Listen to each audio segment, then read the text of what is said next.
dos teorías, una que es clásica, que estudia la materia desde la prehistoria, el comunismo primitivo, el esclavismo, el feudalismo, el capitalismo, y a veces incluso se habla del socialismo.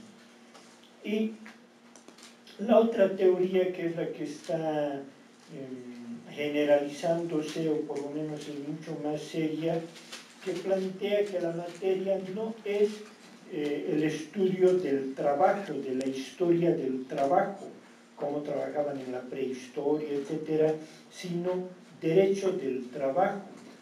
Y entonces el derecho del trabajo es propio del modo de producción capitalista. Este modo de producción se desarrolla, no hay fechas de nacimiento ni historia, pero masivamente, hoy ya imposible de ser modificada o superada desde 1789,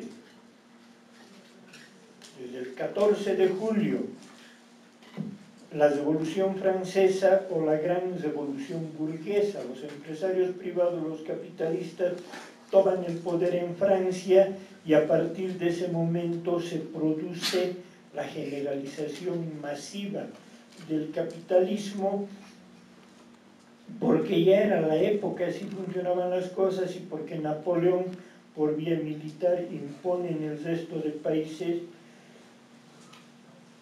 es decir, definitivamente el control de los capitalistas en los diferentes estados. Pero obviamente el capitalismo no es propio de 1789. O sea, suponemos, decimos, viene desde el siglo XVI, o sea, desde el 1500. Que corresponde al Renacimiento.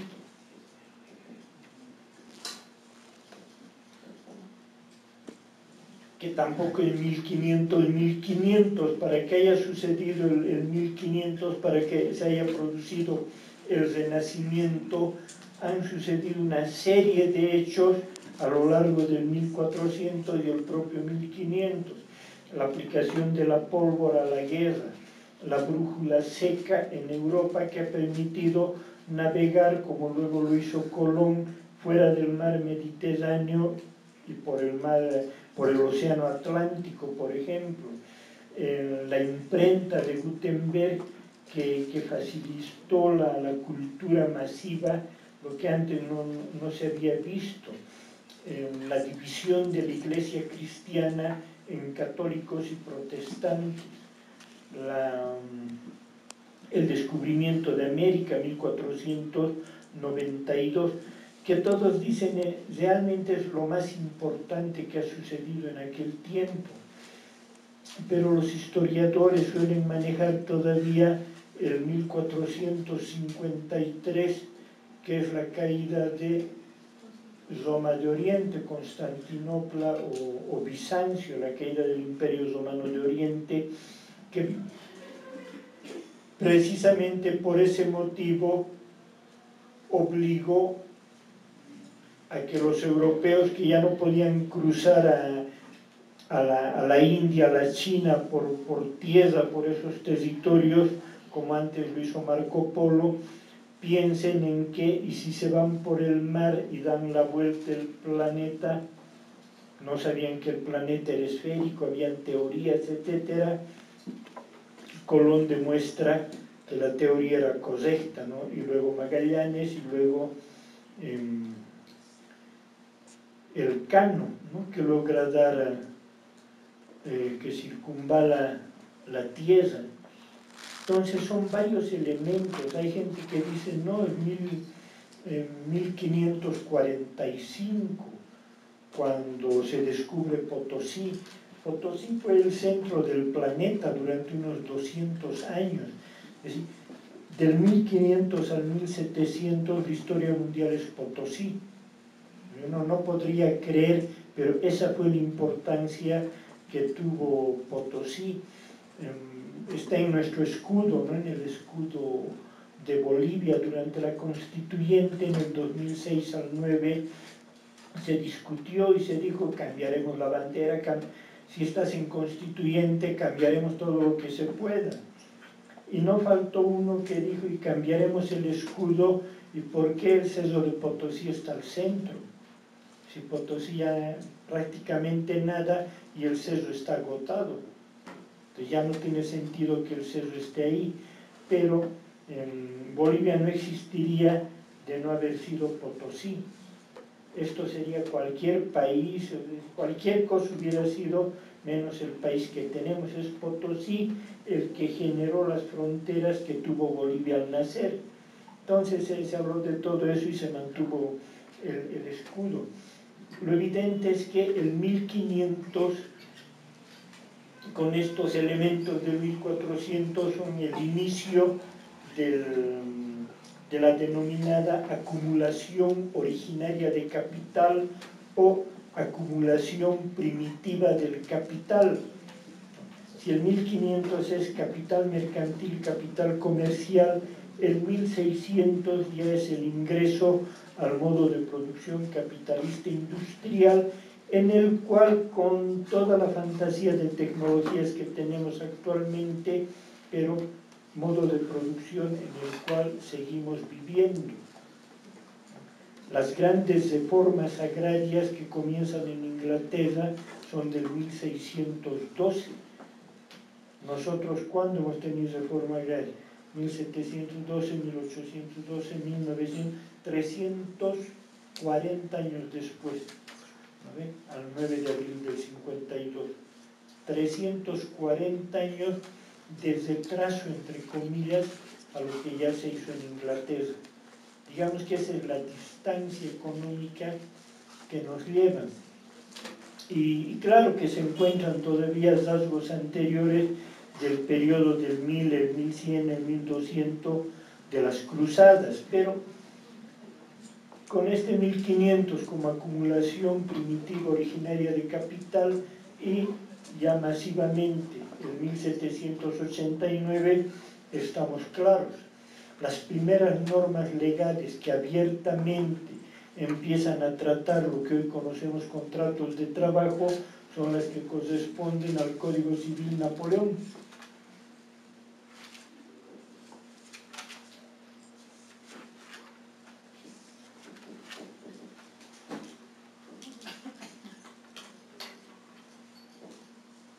(1804). No va a variar la legislación hasta el día de hoy.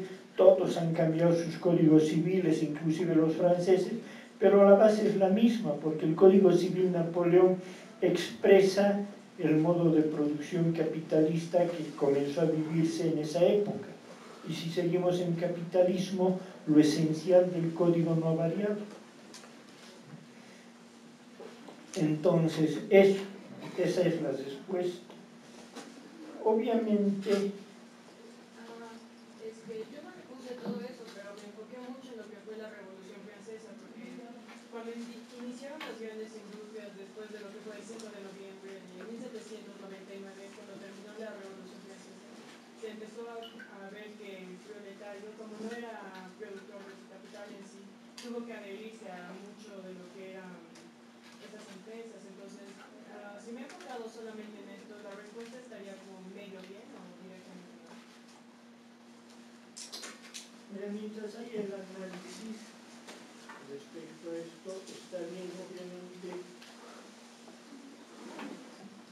No sé si les iba a dar el tiempo o cómo expresarlo en menos palabras, pero de eso se trata. En las preguntas que son de desarrollo, yo necesito explicaciones así. Bueno, es que la Revolución Francesa, y por eso fue ya mal. Pero ¿por qué si él ha dicho, hemos sacado fotos? Porque no me estás diciendo nada, eso te lo aprendiste de memoria. En cambio lo otro, intentar explicarlo, en fin, como eso sí me sirve. Eso sí está bien. Pero si me das una respuesta, Código Civil Napoleón y Revolución Francesa. O sea, con eso, ¿qué hemos ganado? sea, no me estás diciendo nada.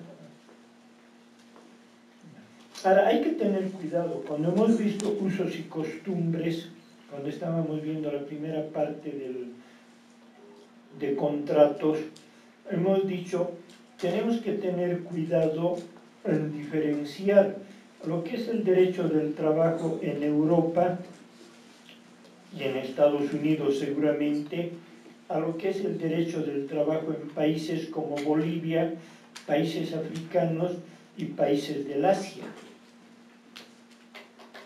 Porque en nuestro caso, nuestra formación económica y social, o como en general se dice, la formación social, nuestra formación social no es solo modo de producción capitalista, como tú tienes en Europa. Es este tipo de explicación que hemos hecho al 100%, pero eso es para el derecho del trabajo europeo.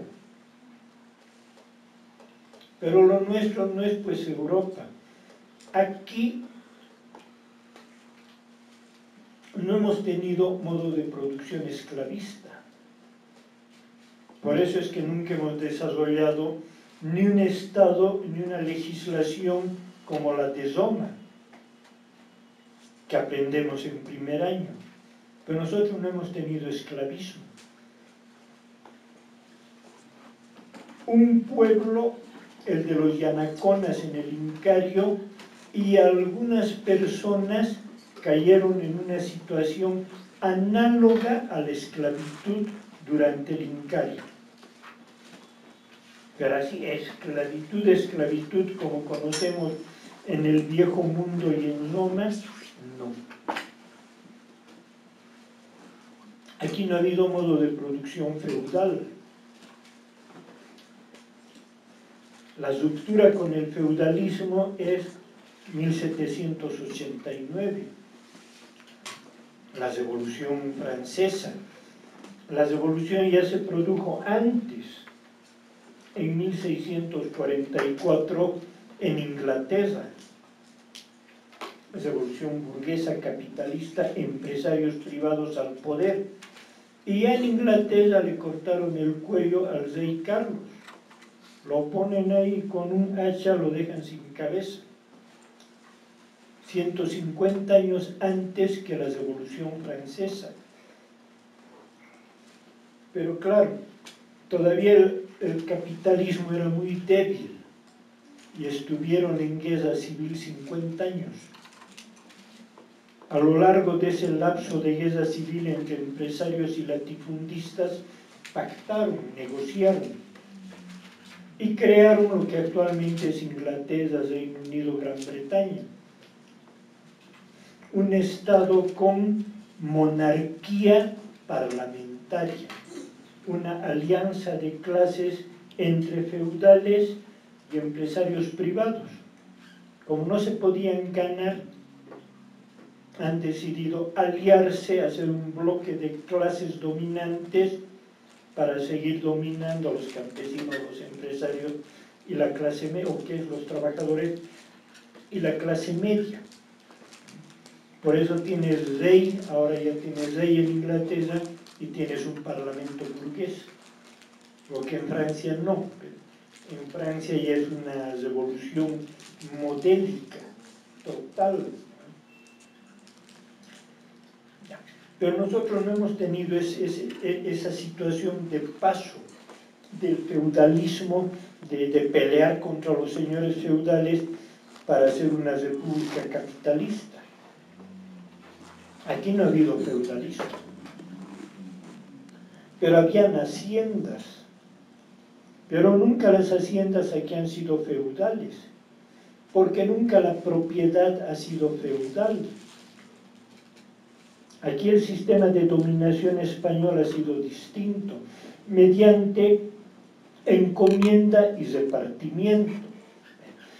Hasta antes de 1492, que Colón llegue por estos lugares, y hasta antes de 1532, en que Pizarro Almagro y el cura Valverde ingresen al Perú. Hasta antes de eso, aquí el sistema era un modo de producción comunitario, con propiedad social de la tierra, el ayllu. Aquí no ha habido feudalismo. Se considera que entre 1450 y 1532, en que llegaron los españoles, aquí se estaba viviendo ya una guerra civil. La guerra civil que luego se hace muy visible entre Huáscar y Atahualpa, y se empieza a hablar de que Atahualpa estaría a favor de generar más espacios de propiedad privada para la familia real, los generales, etc. Y Huáscar logra en principio su triunfo para mantener el sistema comunario. Pero en lo que están peleando, no se sabe quién iba a ganar, en lo que están peleando llegan los españoles y ahí acaba la historia. Lo que pudo ser ya no sabemos. Entonces, aquí no hubo esclavismo, no hubo feudalismo. Mediante repartimiento y encomienda, los españoles lo que hacen es entregar tierras a los encomenderos, tierras e indios, como dicen las leyes y el lenguaje de esa época, es entregar tierras e indios a los encomenderos. ¿Para qué? Para que durante 5 años se beneficien del tributo indígena y de los productos. Entonces, si tú tienes un ayllu, el ayllu se mantiene como tal, y lo único que es de propiedad por 5 años del encomendero es un pequeño lugar donde pone su casa de hacienda y la iglesia. Tiene su huerto, seguramente su caballeriza, lo que puedes tener, y hasta ahí llega. Más del 95% sigue siendo ayllu, propiedad social de la tierra, pero con obligaciones, que el encomendero puede pedir trabajo gratuito. Más que el trabajo gratuito, tributo indígena. Tributo indígena. Del tributo indígena, una parte queda con el encomendero, el resto al corregidor, del corregidor al gobernador, del gobernador al virrey, del virrey al rey. Cada cual se va descontando su parte, su porcentaje. 5 años. Haces tu hermosa casa de hacienda, llegan 5 años a volar. Hay un nuevo encomendero en el lugar. España nunca permitió propiedad de la tierra en el sentido que hoy es la propiedad, o siempre fue desde zona. Te compras un inmueble, un terreno o una casa hasta el día del fin del mundo, ¿verdad? En este caso 5 años. Por eso aquí las familias de encomenderos pelearon por incrementar a 10, pelearon para que el hijo pueda tenerlo por otros 10 años. Y los españoles fueron aflojando y aflojando, pero nunca entregaron en propiedad. Entonces, tierras alrededor de las minas, que sean valles, o de las ciudades, en el caso de Cochabamba con mayor motivo, en el caso de La Paz, zona sur, entendiendo zona sur hasta Huachilla, Palomar, Valencia, Mecapaca. Eso entró desde el primer día en situación de hacienda semifeudal. Pero el resto del departamento de La Paz se mantuvo como ayllu, bajo encomienda. Entonces es otra la realidad económica. O sea, no te puedes explicar esto desde una visión estrictamente europea. Las minas empiezan a manejarse de distinta forma desde 1572 con el Virrey Toledo, en que se establece el sistema de la mita. Y se establece una legislación laboral que, según uno de los más grandes genios antropólogos de Bolivia, don Mario Montaño Aragón, en paz descanse, lamentablemente ha escrito muy poco. Yo siempre he soñado en que su cerebro lo hubieran sacado y preservarlo para algún día extraer lo que él conocía. Pero él dice, en Polonia se dictó una legislación similar a la del Virrey Toledo para las minas de plata en Polonia. Y él consideraba que el Virrey Toledo las copió, porque esa vez la parte de Polonia pertenecía a lo que sería Alemania, y el rey Carlos V de Alemania, Carlos I de España, tenía en propiedad esos territorios. Por eso este gran antropólogo dice, son muy similares. Aquí ha debido copiar Toledo esa legislación. Como sea, es una legislación diferente, que abre la posibilidad de hablar del modo de producción de la mita, que ese sería el modo de producción que se ha vivido aquí durante la colonia. Pero y el esclavismo y el feudalismo y es cosa nada que ver con nosotros. Ahora, como producción interna, que se habla también como modo de producción colonial, hay un largo debate no resuelto. Pero a este debate hay que incluirle otros elementos, como los de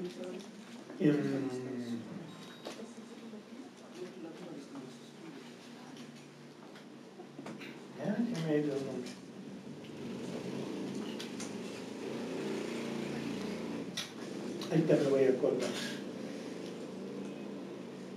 que establecen que ya desde el 1500 el mundo se había globalizado.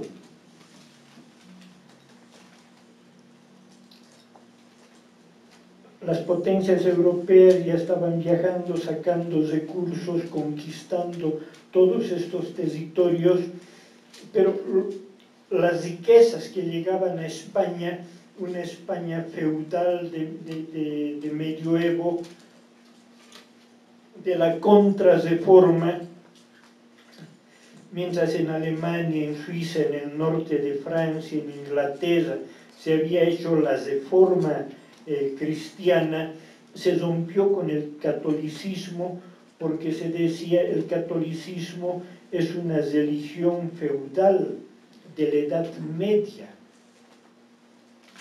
En cambio, estos otros países que habían entrado en el capitalismo decían, necesitamos otra religión acorde al capitalismo. Y por eso se hizo la Reforma Protestante, una religión que decía, no necesitas iglesia, nada de eso, cada individuo solito se puede contactar con Dios, no necesitas un cura ni una misa que te haga el intermedio, que te haga la mediación.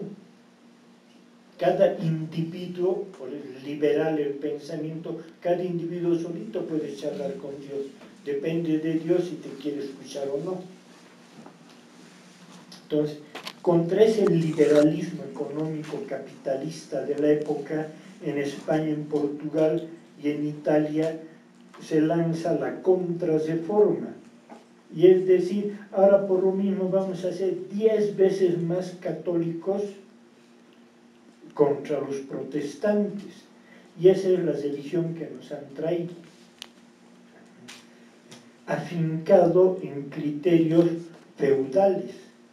Y obviamente hemos dicho un feudalismo que aquí no funciona. Toda la riqueza que fluía de América y del Asia, que llegaba a España, no se quedaba en España. Esas riquezas metálicas de España salían a Italia a Francia, a Inglaterra, donde la economía era capitalista. Por eso dice, gracias a Potosí existe el capitalismo como lo conocemos. Hubiera demorado unos 200 años en producirse una revolución francesa. Quién sabe, en 1900, 1950, recién se hubiera producido la revolución francesa, la gran revolución burguesa. Pero la riqueza de Potosí y de las minas en Zacatecas, en México, y otras minas en Sudamérica, permitieron acumular tanta riqueza en Europa en el 1500 que se pudo dar ese salto económico. Pero por eso dicen, ya era un mundo capitalista. Lo triste es que, bueno, para el caso de los españoles seguían aferrados a su feudalismo, excepto el norte de España, Navarra, el País Vasco, que allí sí se desarrolló el capitalismo antes, pero el 80% del territorio español aferrado al feudalismo. Entonces, aquí se vivió pues ese sistema de economía hasta la Guerra de la Independencia. Recién después de la Guerra de Independencia, de la fundación de la República, 15 años de asentamiento del país, y para 1840, propiamente 41 con Vallivian, se produce el asalto masivo a las tierras de comunidad. Ahí es cuando aparecen las haciendas latifundistas, aparece el ponguiaje, el mitanaje. Es la República de Bolivia la que crea el ponguiaje y el latifundio. Los españoles no lo hicieron, vivían del tributo indígena. Entonces, tenemos otra historia, pero hemos sido incorporados al capitalismo. Y por eso nosotros, cuando estudiamos nuestra realidad, no solo por hacer historia de Bolivia, sino para ver cómo encaja en esa realidad el derecho del trabajo, entonces tenemos que ver esas dos vertientes, cómo las economías precolombinas se han desarrollado, han subsistido a la fundación de la República, han llegado al 1900 ya en calidad de haciendas latifundistas, cómo eso luego ha cruzado hasta 1952, en que se suprime el latifundio y el ponguiaje y el mitanaje. Pero a pesar de que se genera propiedad privada en el área rural, eso no evita que en esta área rural, en el altiplano y los valles, todavía se hable de lo comunario y todavía existan prácticas comunarias pese a la propiedad privada de la tierra. Entonces, formas históricas, culturales, que cuando hemos visto el tema de usos y costumbres, nos demuestra que la parte capitalista del país, si bien se está extendiendo, pero todavía tiene que convivir con formas precapitalistas de producción y formas precapitalistas ideológicas, que no por eso son inferiores, primitivas, nada de eso, simplemente son diferentes. Ese sector que no es capitalista no existe en Europa, pero aquí sí. Todo el altiplano, parte de los valles, vive de esa manera. Y entonces, ¿cómo aplica el derecho del trabajo ahí? Por eso es que nuestro estudio tiene que atender esa situación, y hemos visto algunos ejemplos, ¿no? Cuando avancemos en ese tipo de temas lo vamos a ver mucho más a profundidad. De ahí que, por ejemplo, aquí tienes algo que no hay en ningún lugar del mundo, Se podría ver en México, en Guatemala, Perú y Ecuador, pero no hay.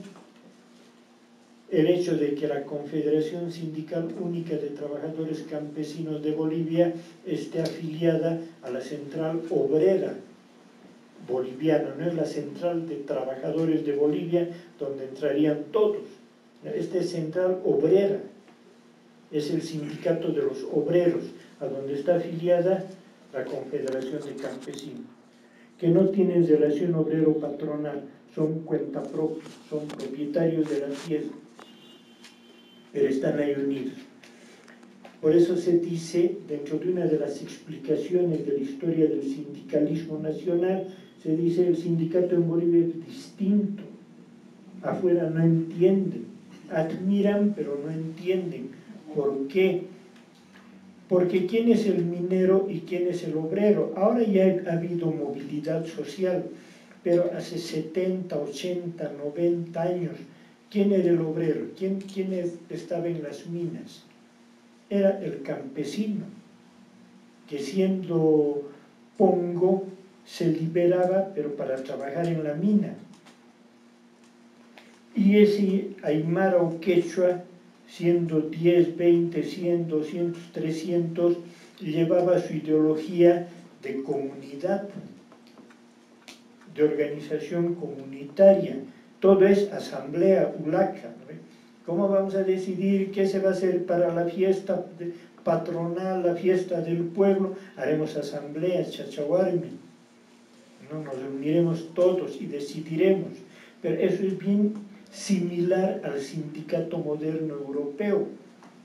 Entonces, por eso es que la forma sindical europea ha pegado bien en el país, pero se ha mezclado, se ha sincretizado. Y tienes un sindicato que a la vez es comunidad, es comunitario, y te genera otro tipo de sindicalismo con sus propias particularidades. Entonces, hay que tener cuidado. Una cosa es decir que el derecho del trabajo es propio del modo de producción capitalista, y otra cosa es que en una realidad como Bolivia, donde tienes economía combinada, no estrictamente capitalista, tienes que ver cómo este sector capitalista laboral ha de coordinar con el sector no capitalista, para lo cual habrá que hacer ese estudio que hemos dicho, las formas comunitarias. Obviamente eso no le vas a poner en las respuestas, ¿no? Yo hubiera sido muy súper avanzado, ¿no? Pero hay que aclarar, ¿no? Pero él dijo que era capital. ¿Sabes quién? Que ya que estamos en esto, y para ir aclarando, les voy a mandar el artículo. El doctor Isaac Sandoval Rodríguez cae en su propia trampa. De los teóricos laboralistas de Bolivia, el más grande ha sido Isaac Sandoval Rodríguez, ha muerto hace 3, 4 años, ya de viejito, ya cansadito en Santa Cruz. Y el doctor debe estar entre los 3 primeros que por los años 70 en los congresos mundiales de laboralistas, él empieza a decir, colegas del mundo, el derecho del trabajo no hay que estudiarlo desde la prehistoria, sino desde el capitalismo, porque solo en el capitalismo existe derecho del trabajo. Antes del capitalismo no existe derecho del trabajo. Nos ratificamos en eso. Y por eso se ha hecho famoso. Ha sido presidente de la Asociación Internacional de Derecho del Trabajo y Seguridad Social, Guillermo Cabanelas Todio, que aglutina a los abogados laboralistas de todo el planeta. Los congresos son anuales y tienes 2.000, 3.000, 3.500 delegados que viajan de todo el mundo. Entonces es todo un orgullo para Bolivia. Y el doctor Isaac Sandoval, estamos hablando de sus mejores pensamientos, su producción intelectual corresponde a los 70, 80, todavía llega al 2000, tiene algunos libros publicados después del 2000, pero ya la categoría, la calidad disminuye, ¿no? Pero son 30 años en que él ha enseñoreado en Bolivia y en el mundo, respetado mundialmente, en una materia donde somos respetados mundialmente por el movimiento sindical boliviano, ¿no? Automáticamente eso ya te da categoría para hablar en el mundo de estas cosas. Entonces, el doctor ligó el estudio al marxismo, al tema de modo de producción, y con eso pudo explicar mejor el por qué el derecho del trabajo es propio del modo de producción capitalista y no ha existido antes. Pero el mismo doctor ha escrito una serie de libros como su Historia de Bolivia y Estado y Nación en Bolivia, donde él habla de estas formas precapitalistas comunarias y que deben ser estudiadas, analizadas, no solo en derecho laboral, sino en materia política y de historia. Él ha sido vanguardista. Y cuando en el 2007, 2008 y luego ya para el 9, se habla y se dice la Constitución está viendo de abrir lo que es el derecho del trabajo a todas las formas de trabajo, inclusive las comunitarias, para entender esta situación. Y siendo, como vamos a ver ya con mucho más detalle en su momento, que el doctor Isaac Sandoval había avanzado en el estudio del pensamiento de Antonio Gramsci.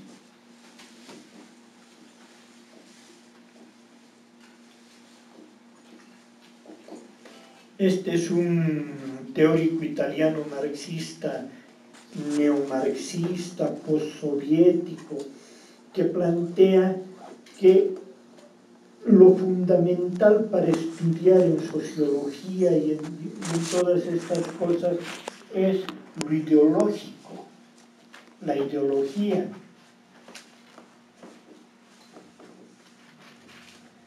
Y entonces ha cambiado la manera de estudiar las ciencias sociales. Y el doctor Isaac Sandoval era muy afín a este pensamiento que en los años 70 prácticamente no se conocía en Bolivia, donde te permite entender que los grupos sociales, las clases sociales, las etnias, etcétera, tienen su propia cosmovisión.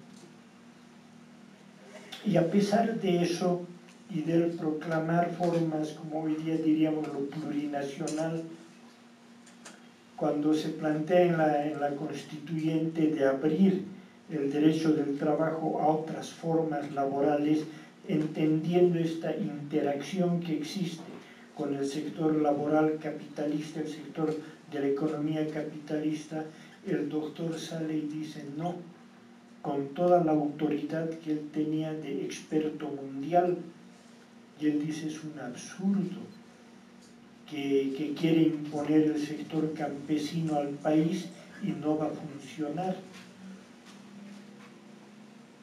Y en esta área, cuando se habla de formación social, tú puedes hablar, como hemos dicho, de un solo modo de producción, en este caso para el mundo y Europa, el capitalismo. Pero para un país como Bolivia tienes una formación social donde tiene modo de producción capitalista y modos de producción precapitalistas, principalmente hemos dicho en el área rural del altiplano y de los valles, donde por más que hay propiedad privada se sigue produciendo como hace 200, 300 años, con arado de madera, con toros, con bueyes. No te ha llegado tractor, no te ha llegado electricidad, el sistema es otro. Nadie tiene la culpa de eso en general, pero tienes una economía combinada.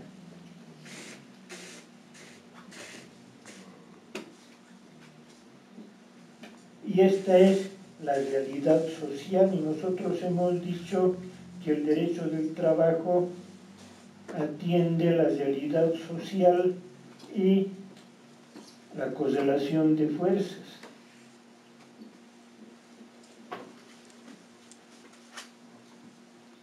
Si la realidad social está diciendo que la economía boliviana es combinada,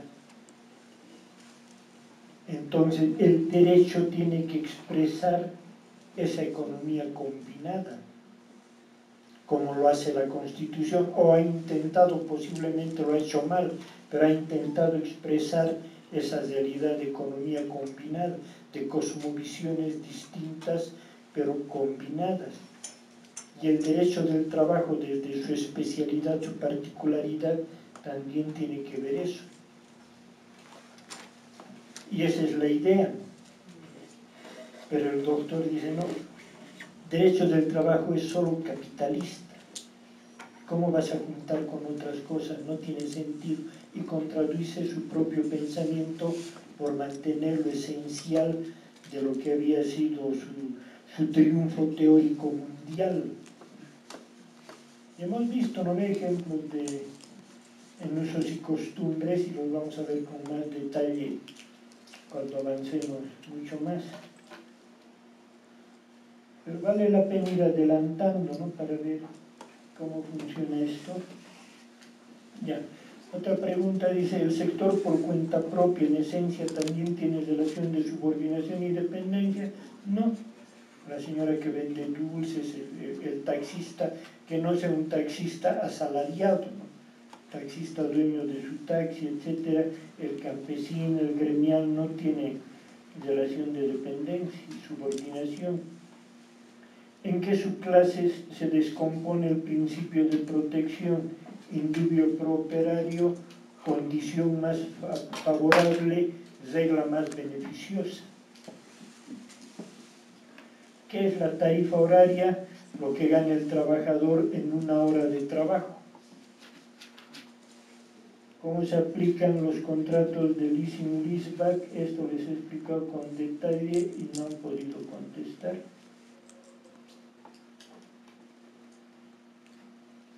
¿A qué se refiere el principio de inversión de la prueba? En el derecho, lo que se afirma debe ser probado. Si uno no tiene prueba, mejor no entres a juicio, porque la prueba es lo que demuestra.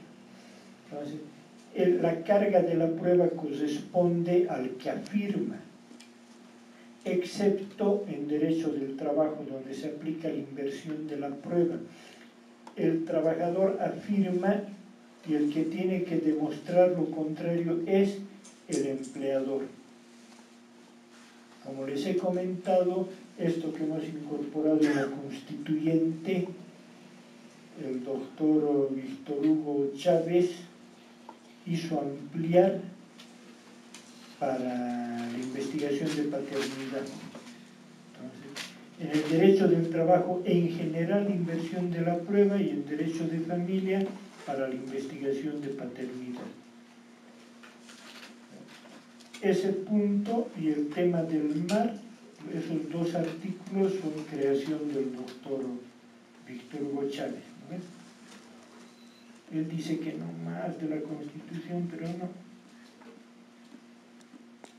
Pero son dos, ¿no? Hay gente que nada.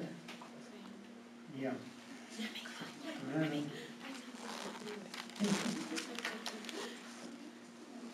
Pero dicen que han sido parte de, y etcétera, ¿no? Ya. Pero todos tienen derecho a hablar. ¿Qué más? Explique la naturaleza jurídico-social del derecho del trabajo, derecho social, que incluye elementos del derecho privado y el derecho público. ¿Qué es la jornada de trabajo in itinere?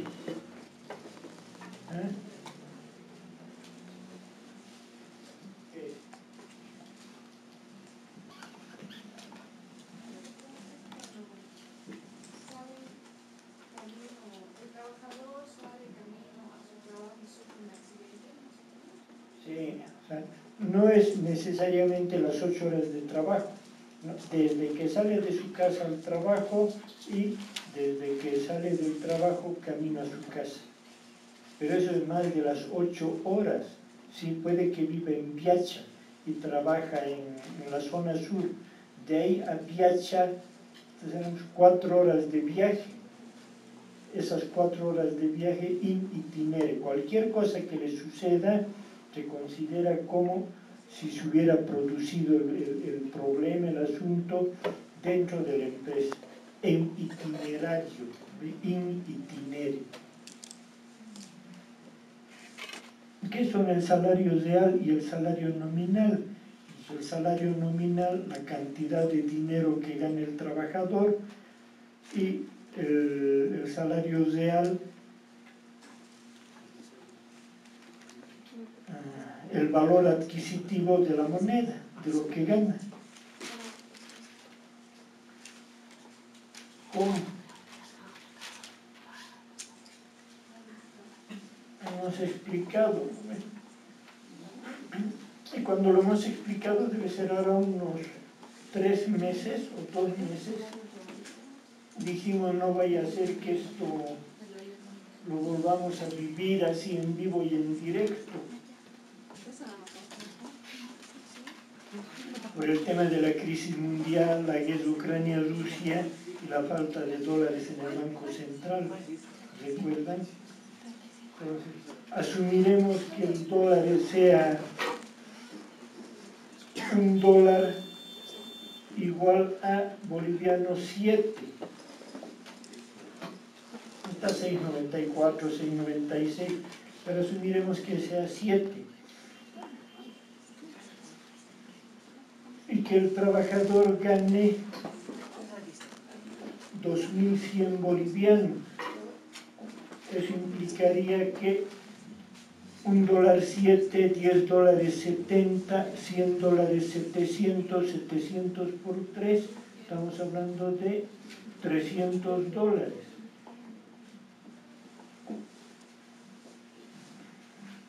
Si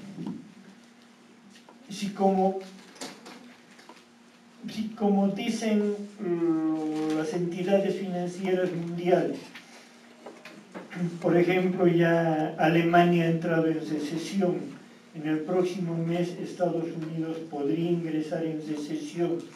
Si la guerra Ucrania-Rusia, como parece, se va a profundizar porque se está intentando bombardear Moscú simbólicamente, ¿no ve? Uno que otro dron por ahí es derribado, pero quién sabe llegue uno y explote. No le va a causar nada de problema a la economía o al esfuerzo militar ruso. Pero sucediera eso, los bombardeos hacia Ucrania se van a incrementar y es posible que se utilice ese material nuclear de bolsillo que se llaman pequeñas bombas atómicas, no son como las de Hiroshima, pero son bombas atómicas. Esto podría crecer más, estamos en esa escalada en este momento. Entonces, generaría más crisis, generaría más problemas, y si nosotros seguimos con déficit de dólares en el Banco Central, no se puede resolver hasta el día de hoy. Se ha controlado, pero no se ha resuelto, la situación sigue tensa. Si todo se combinara, puede implicar que, por decir, se produzca una devaluación del 50% de la moneda nacional respecto al dólar. El sueño de los empresarios mientras no genere hiperinflación. Y podríamos tener entonces por un dólar 14 bolivianos, bueno, en este caso al 100%. Si se produjera una devaluación al 100%, entonces con un dólar o con 14 bolivianos comprarías un dólar. ¿Eso qué implicaría? Que ahora con 150 dólares harías los 2100.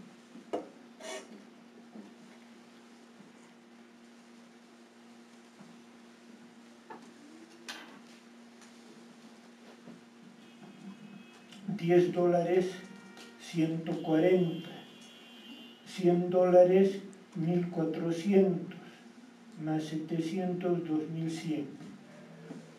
El salario nominal seguiría siendo 2100, es la misma cantidad, el número,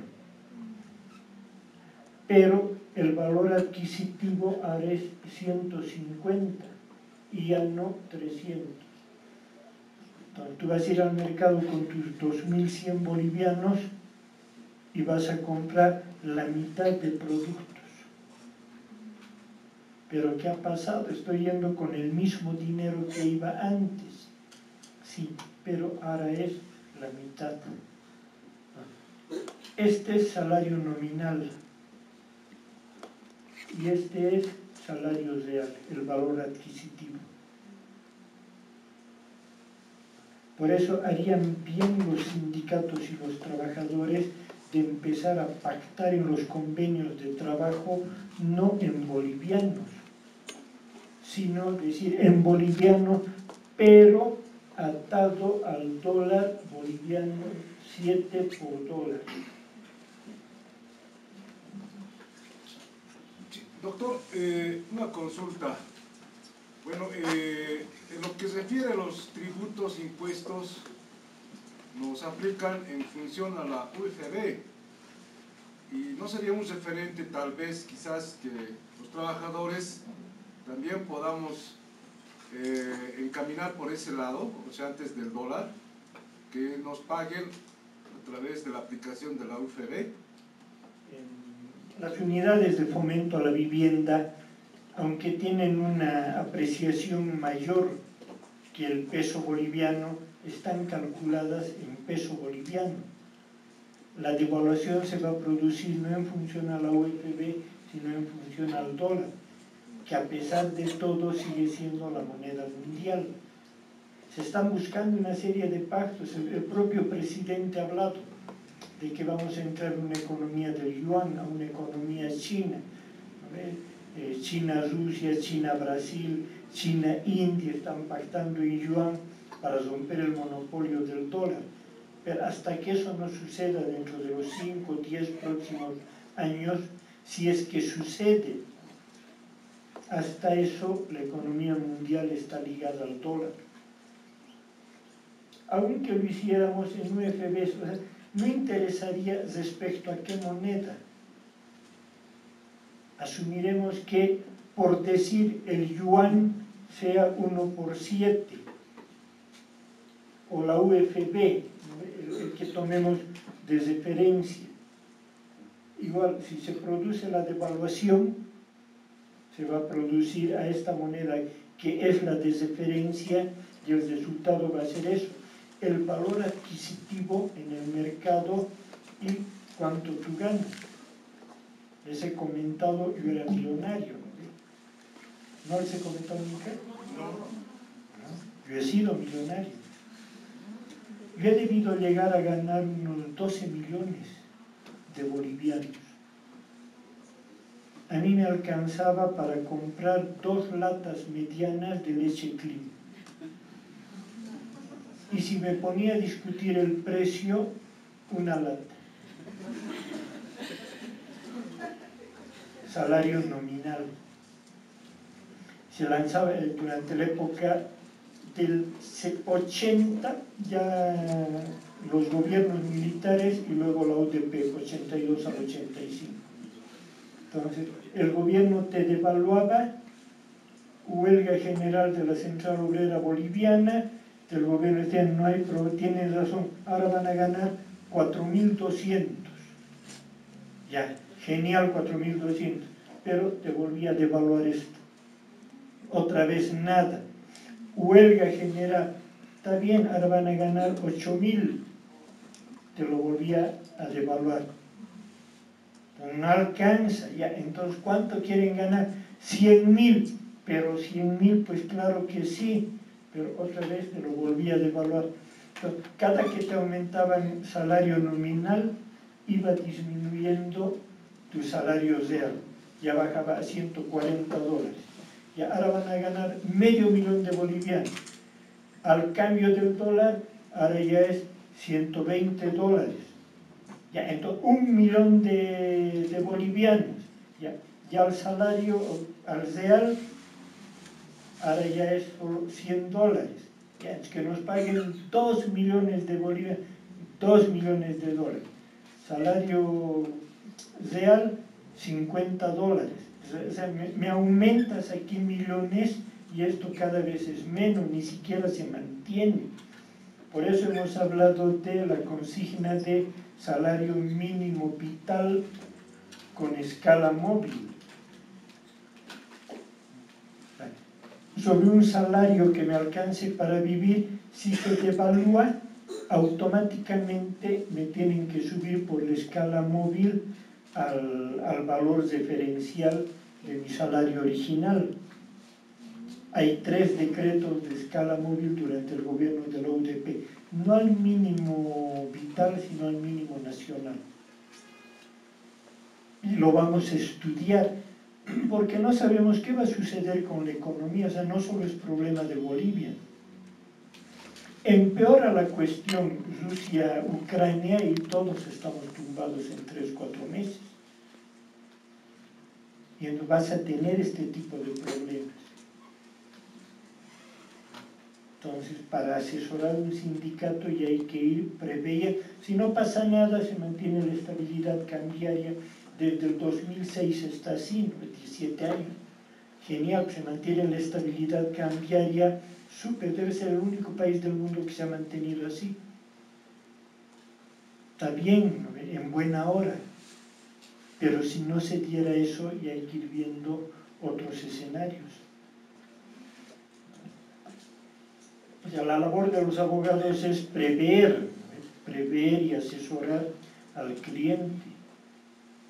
Y otra vez el tema del leasing-leaseback, que no nos va a dar tiempo ahorita de aclarar. ¿Qué es la flexibilización laboral? La eliminación, el desmantelamiento de los derechos laborales, la disminución del salario real y el incremento de la tasa media de ganancia del empleador. Si te quita incremento salarial, si te quita bono de antigüedad, bono de producción, horas extras de cargo nocturno, prima, aguinaldo de Navidad, si te quita todo eso, entonces ese dinero que antes iba al trabajador se supone que va a ir en beneficio del empleador. Eso es flexibilización laboral. Te quita derechos y se beneficia el empleador.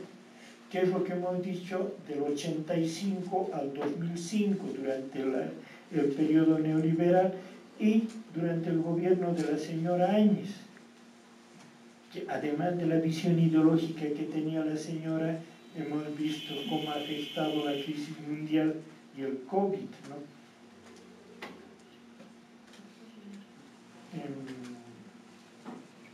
¿Por qué el derecho del trabajo está supeditado a la realidad social, la correlación de fuerzas? Ya lo hemos visto desde distintos puntos de vista hace un momento.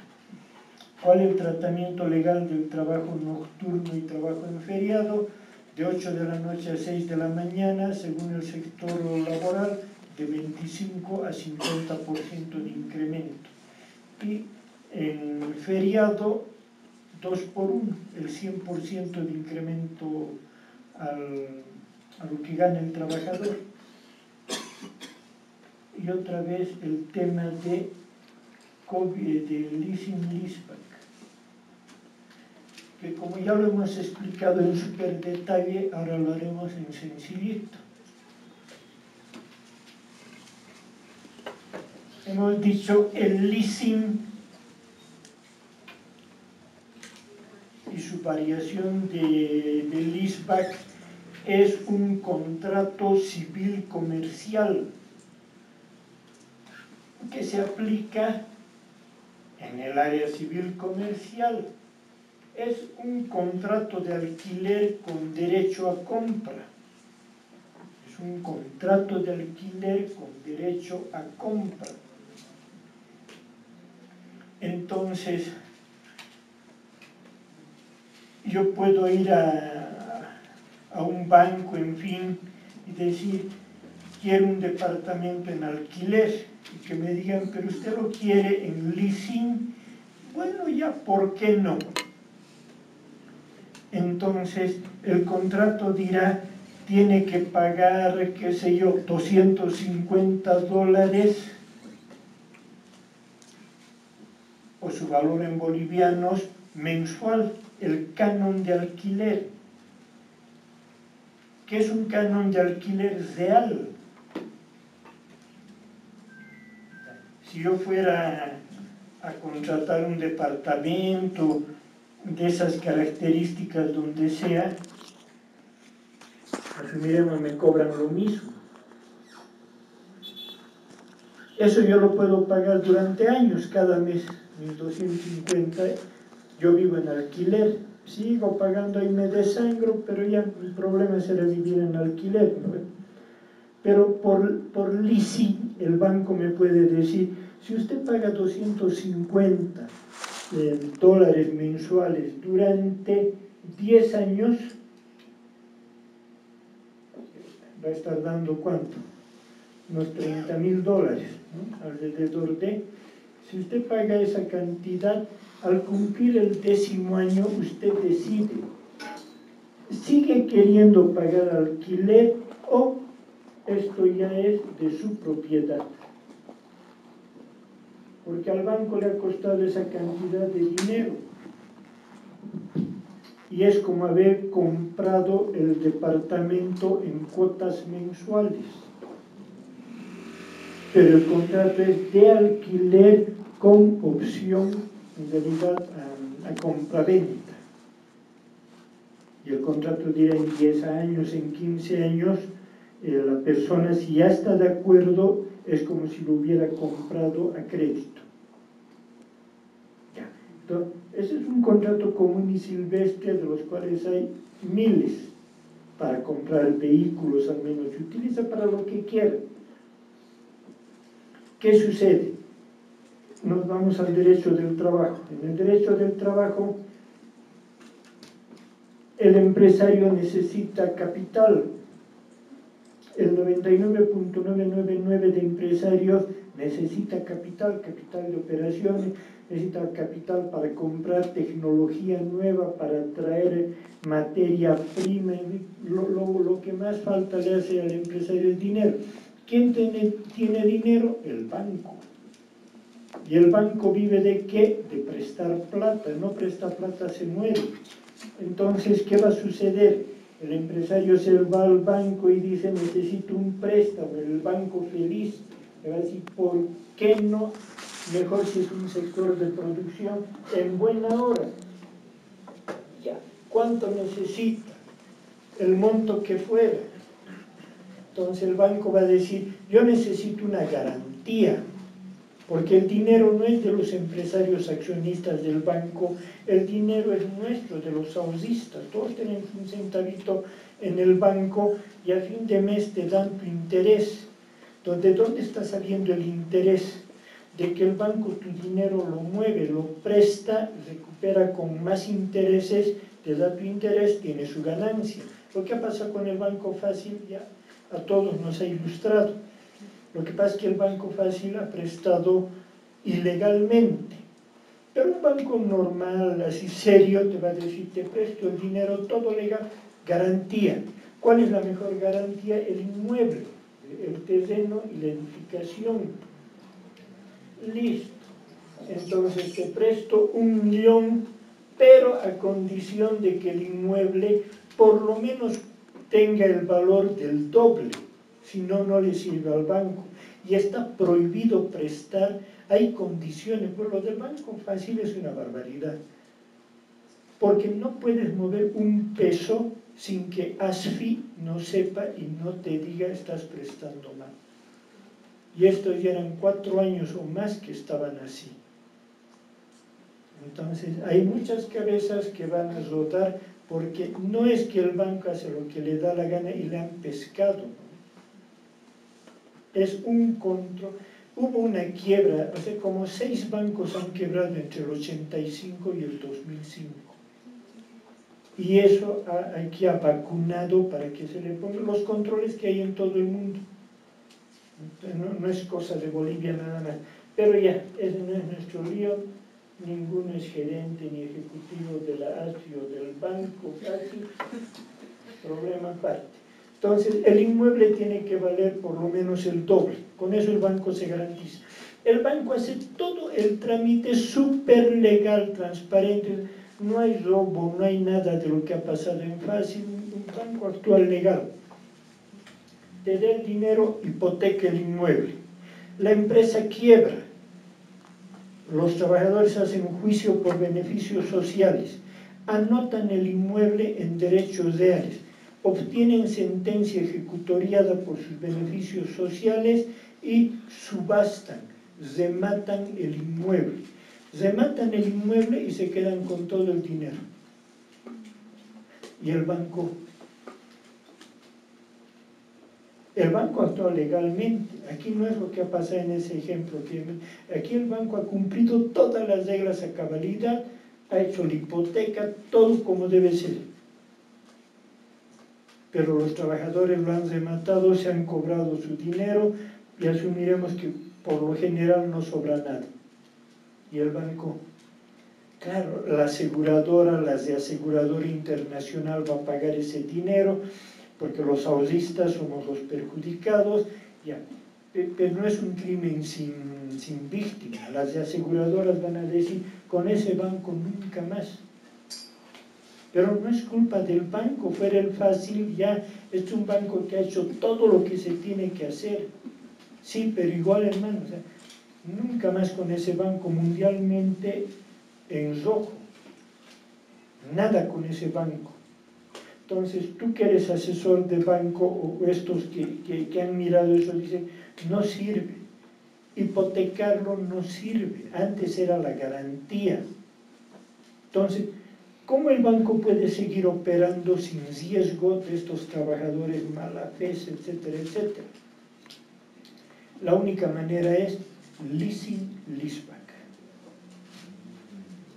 Entonces va a ir el empresario y le va a decir, necesito dinero, necesito un crédito, un préstamo. El banco te va a decir, no puedo prestarte, pero haremos una cosa, véndeme tu empresa. Véndemelo en 1 millón. Te doy tu millón, pero véndeme la empresa, el inmueble. Y ahora el banco ya no ha hipotecado, ahora el banco tiene títulos de propiedad totalmente legales del inmueble. Entonces, si era un crédito, el empresario asumiremos que tiene que pagarle $30,000 de capital y de interés al banco mensual. ¿Lo ve? El banco te va a decir ahora, me vas a pagar los mismos 30,000, pero me los vas a pagar ahora como canon de alquiler. Porque como yo soy propietario, te lo voy a alquilar, te voy a alquilar la que era tu empresa. Me vas a pagar lo mismo.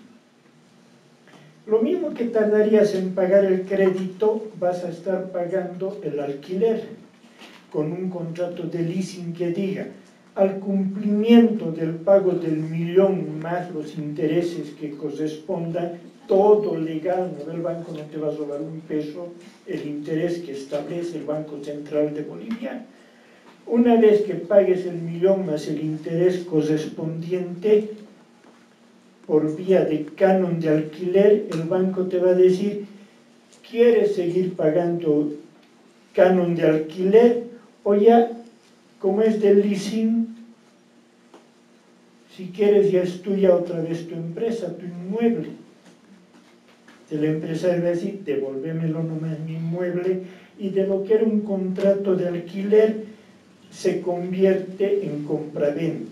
¿De cómo ha sucedido eso? Porque es leasing y se utiliza en todo el planeta Tierra. es un leasing común y silvestre, vulgar, no es nada del otro mundo. Ahora, ¿qué es lo que sucede? El banco está bien respaldado, no va a tener el problema que podría haber en otro caso. La empresa quiebra, los trabajadores hacen su juicio, ganan el juicio, le dicen al juez hay que demandar el inmueble para pagar los beneficios sociales y los salarios que nos debe la empresa. El juez va a decir vamos a demandar y el banco se va a personar al juzgado y va a decir tercería de dominio excluyente. Señor juez, ¿y quién le ha dicho a usted que ese inmueble es del empresario? Aquí hay títulos de propiedad, todo registrado con muchísima anterioridad a este problema, absolutamente todo legal, títulos de propiedad. Este inmueble es mío, gracias, me lo retiro, que le cobren lo que quieran al empleador si tiene casa, si no tiene casa, que lo manden a San Pedro, no es problema del banco. El banco se lleva su inmueble, hasta luego. ¿Por qué? Porque el banco es propietario, porque hizo un contrato de leasing, alquiler con derecho a compra. Una pregunta. ¿Cuál sería en este caso la variación del leaseback? El leaseback es para muebles, vehículos, por ejemplo, automotores. Los vehículos en leaseback es lo mismo, alquiler con derecho a compra. Yo no sé, pero hay mucha gente que compra vehículos por esta vía. Posiblemente extranjeros que vienen al país, en vez de alquilar en un rentacar que es caro, lo compran por esta vía, pagan su alquiler y si se quedan nomás ya se apropian del vehículo, ¿no? El leaseback es para muebles y el leasing para inmuebles. Por lo general en una empresa va a ser leasing, pero esa es la historia, es lo que había que responder. Fácil.